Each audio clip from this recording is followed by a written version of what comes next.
Welcome to The Explainer. Today, we're going to dig into the surprising philosophy hidden inside a really simple childhood story, one that's all about making a choice. Yeah, it's a feeling we've all had, right? And believe it or not, it has a name, analysis paralysis. To really see what that looks like, let's dive into the story of a young boy named F.A. who faced this exact problem in a toy store. So, Effie's uncle takes him to his absolute favorite toy store with this incredible promise. You can pick any one toy you want. I mean, it sounds like a dream come true, right? But there was a big catch. And that catch was all about time. See, his uncle set a timer for exactly 10 minutes. The clock was ticking, and the pressure was on from the very first second. So, surrounded by all these amazing toys, F.A. manages to narrow it down to two incredible options. But you know how it goes. Sometimes having fewer choices just makes the decision even harder. Okay, so let's look at the two contenders. On one side, you've got this magnificent red race car. It's remote-controlled, it's got these huge gleaming wheels, and it's super fast. Then, on the other side, there's a giant green robot. Also remote-controlled, its arms move, its eyes light up, and get this, it can dance. Both seemed totally perfect, but he could only have one. And you can just imagine how those minutes ticked away. Effie's excitement, it just melted into pure anxiety. He'd run back and forth, from the car to the robot, completely paralyzed by the fear of missing out on the other toy.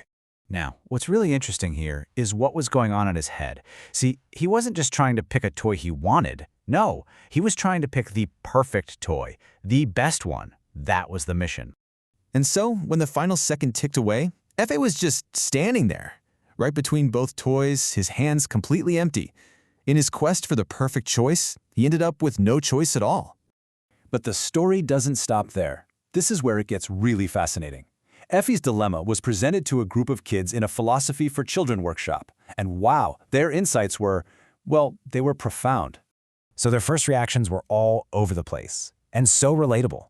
Some kids just wanted a happy ending for Ife. One kid was like, yeah, this happens in real life. Others came up with practical fixes, like, hey, just choose one randomly, or ask your uncle to come back when there's more time. But then, they started to dig a little deeper.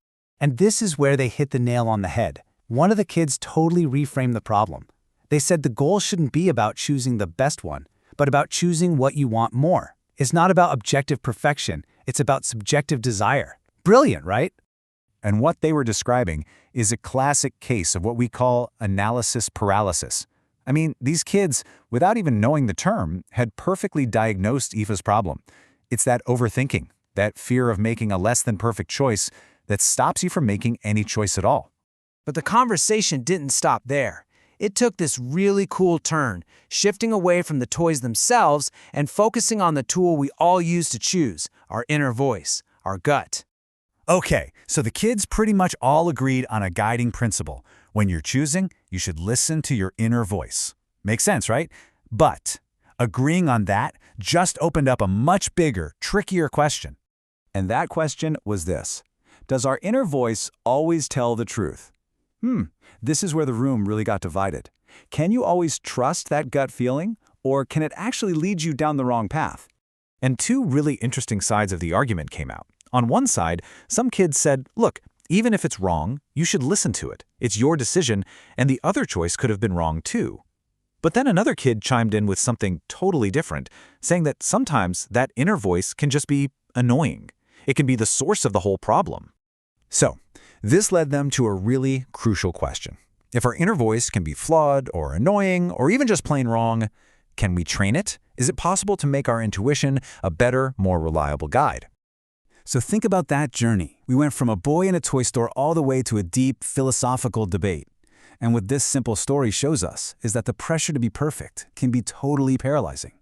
The real challenge, it seems, isn't just making a choice, but learning how to listen to and maybe even train that inner voice that's supposed to guide us. So something to think about. The next time you're facing a tough choice, are you listening for the best possible option, or are you trying to hear your own true voice? Thanks for joining this explainer.